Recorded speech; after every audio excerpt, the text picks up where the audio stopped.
everyone, it's me SkingloNafro and I've come back to do another YouTube video. I wanted to talk about microaggressions at work. Since it's Black History Month, I do feel like we need to be having these conversations more often, because honestly, where has racism in the workplace gone? Where has racism in day-to-day society gone? Nowhere. So therefore, I am here to talk about microaggressions at work and some tips on how you can deal with them.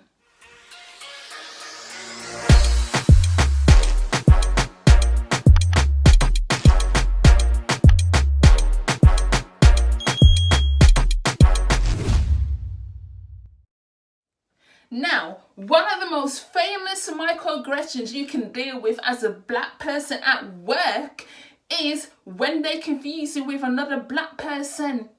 Yes, they confuse you with another black person. It does not matter.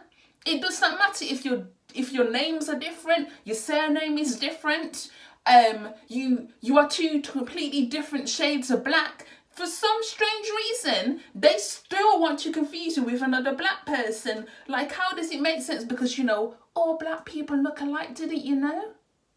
Yes, all black people look alike, so therefore the head nurse in a ward or the care home wants to confuse you with another black member of staff because she cannot be bothered to actually look and see, hey, look, I got my name badge right here. Of course I'm not the same frigging person. Of course I'm not the same person, but obviously you got to deal with all of that.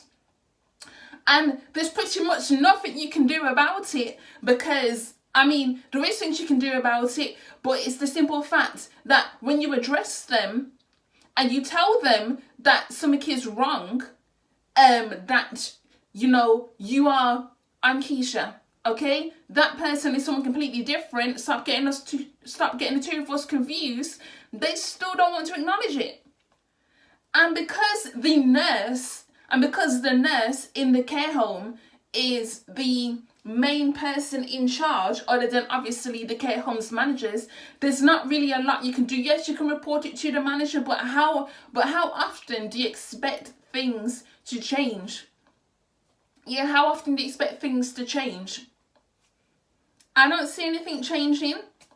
But like I said, tip number one, make sure you do tell the care home's manager or the nursing home's manager. Make sure you do tell them, and make sure you also write down the date and time that this incident occurred, when you got confused with another black member of staff. Make sure you write it down, because you're going to need evidence. If you don't have that evidence, boy, sir.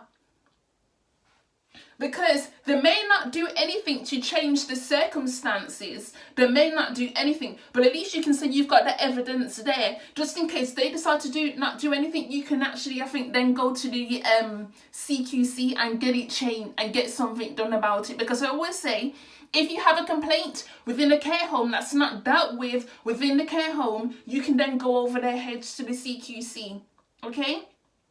The Care Quality Commission is the CQC here in the UK, and they oversee the nursing homes and the care homes and the residentials, all of those kind of stuff. That is their job. Whenever there is abuse towards the residents who live there, the CQC needs to be involved. Whenever there is racism happening within the care home between the members of staff, the CQC also needs to be involved, as well as the police. So, number two microaggression that you're likely to deal with at work is the favourite thing, the hair. Why do they love to touch your hair so much? Why do they need to be touching it so much? Or if they're not touching your hair, they're saying things like, oh, your hair looks different today. I preferred it when it was straight. Listen. Who is telling you anything about you preferred it when it was straight? Did I ask you to tell me about my hair? Did I? No, I did not. Why are you talking about my hair? Talking about, oh, it looked better when it was straight. As if I am wearing my hair for your approval. I'm not wearing my hair for your approval. I'm wearing it for who? Me. And that is one of their favourite things to do. It's not confusing your name. it's telling you about your hair, making it so that you are in a hostile environment, so that you cannot express yourself in the best way. They make you feel so threatened to talk about all that, to talk about all the things you need to be talking about. What is the point in having these anti-bias training days, anti-racism training days, blah blah blah, anti-discrimination, and then they go ahead and discriminate against you regardless? It kind of makes you feel as if you have no say in the, it kind of makes you feel like you have no say within the company, but you always have a say. As long as you have, you know, your contract signed, you always have a say. And because you always have a say, you should not feel it. You should not feel ashamed to, you know, vocalize any complaints that you have, because they say in the employer contracts that if something is going on that's not supposed to be going on, you have the right to complain about it. Now, if you work in an office, obviously you have HR. If you work in a care home or nursing home or hospital, I believe it's actually a slightly different process. So what you need to do is, like, so this is my number 2 tip: find out the person that you are to make a complaint to, and you either send them an email, write them a letter, or show them evidence of what's been going on. So like I said in tip 2, you know, making sure you write down dates and times, because this is how you have evidence of everything that's going on. Because of course everybody wants to be like, oh, it should just be enough. It should just be enough to talk about this situation and people should just believe me. But at the end of the day, when it comes to things within the workplace, if you don't have evidence, it means shit didn't happen. It's like, okay, say like you're dealing with a patient and you've given them the medication, and you didn't write down the date and time that you gave them the medication. You didn't write down that it was the right patient that you gave the medication to. So you can go back to your ward manager or sister nurse or whatever, and say, oh, I've given so and so this, but when they check the books, when they check the patient's notes, if there's nothing there, then that means it didn't happen. So this is what I'm saying: if something bad has gone on, make sure you write it down so that there is evidence. The number 3 microaggression I've noticed is gaslighting. Now, gaslighting is basically making people feel that they're going mad, because they basically, you're voicing your complaint and nobody's believing you, and they start turning it back towards you. Well, maybe it's not as bad as you think. Maybe it's not as bad as you think it is. Maybe such and such happened and this and that happened. And once the gaslighting starts, it's very hard to stop. And I noticed that a lot of people who gaslight other people, they don't typically tend to change their mentality. They tend to stay that way. But here's what you can do. Again, I know I keep saying it, but again, make sure you have evidence of everything that's happened. And actually, it might be best if, when you are writing down everything that happened, make sure you write it down exactly what was said to you.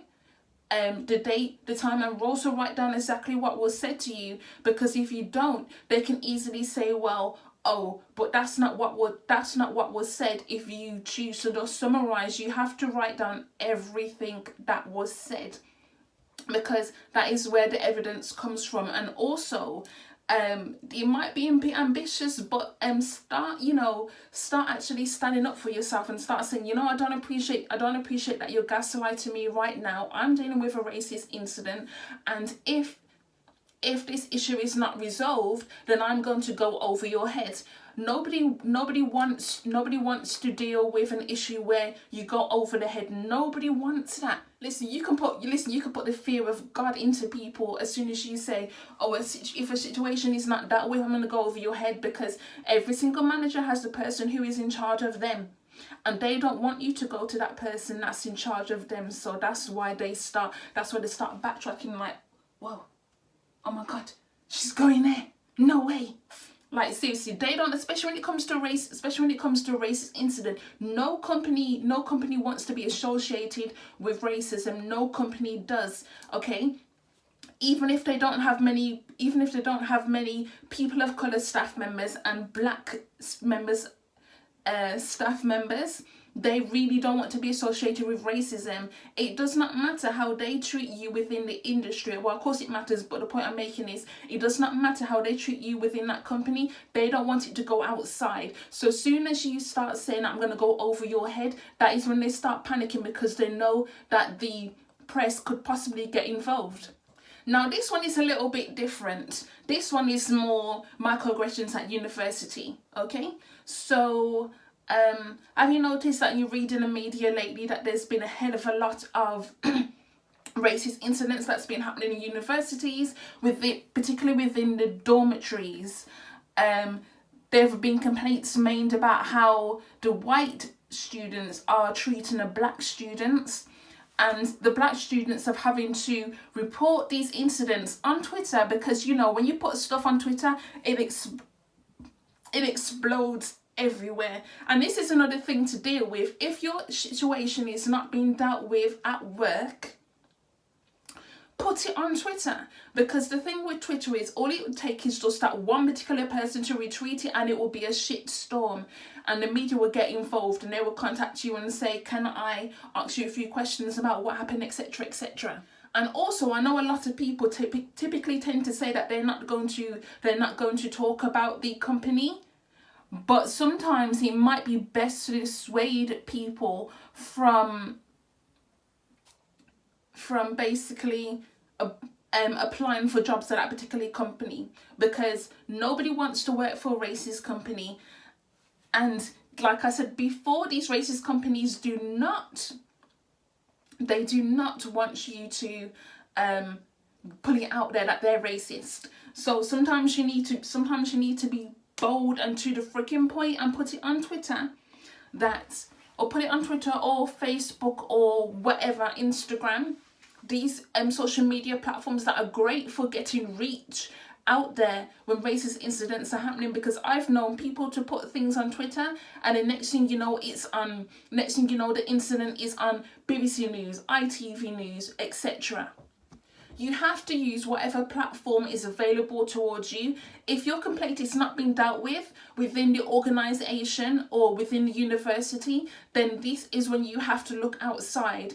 Say you've first raised your point, you first raise your complaint with the person who started this shit in the first place. They don't want to deal with it, so then you go to the ward manager, or you go to the care home manager, or you go to HR, and it's not being dealt with there. So then you go over their heads until they're managers, and you say, and it's still not being dealt with, then, trust me, go to a social media platform and put your story on there and tell people to retweet it, yeah? And if people ask you who the company is, you either put it within the tweet or you DM the person what company it is, or what organisation it is, or what university. Because you don't want it to be a case of you not saying what company it is, not saying what university it is, and then nothing is done, because nobody knows where it is, what company you have worked for. And this is why a lot of racists have been exposed on Twitter, because some of their group chats on WhatsApp have been exposed, and they're showing their racism, and it's so foul and vile how they're talking about people. And then people, they say, oh, this is the name of such and such person, these are the group chats that you're having on WhatsApp, and then they will tag the person's employer in there, and then, you know, the employer will say something down below like, this doesn't represent our company's views, blah blah blah, and then the person will not have a job there anymore. So, you know, those are like just some of the microaggressions that we deal with at work. I know when I did a video about it a couple of years ago, I did not really go into depth on some of the things that you can do, but these are just a few examples. You know, making sure making sure to write down all the evidence, write down exactly what was said. B, making sure that you go to HR, making sure you go to HR, go to the ward manager, go to the police if necessary, go to the CQC. And if none of that works, then social media is your next best step, because like I said, these companies don't want this racist incidents to be in the news. They don't want that to be in the news because they know it will damage their reputation. So like putting stuff on social media is the last step if everything else is not happening. So that is the end of my YouTube video. I just wanted to try something different, you know, talk about microaggressions and talk about tips that you can use, and I hope these tips will be helpful. Listen, also I've got to say the final tip: if you've done everything you possibly can and you still feel like it's a hostile environment, then I would suggest quitting. Trust me, quitting. Because at the end of the day, there's only so much that you can tolerate, and nobody has the right to make you feel that you can't work in a certain place just because of the colour of your skin. So I do feel like sometimes you have to quit, and that is the way you can best make your stand, not because you was particularly forced out, but because your self-worth and your self-esteem is more important than working for a company that doesn't value them. So let me know your thoughts down below. Don't forget to like, comment and subscribe, and please share the video so I can get out there. And please let me know if you have dealt with microaggressions at work or at university, and how did you deal with it. Okay, bye.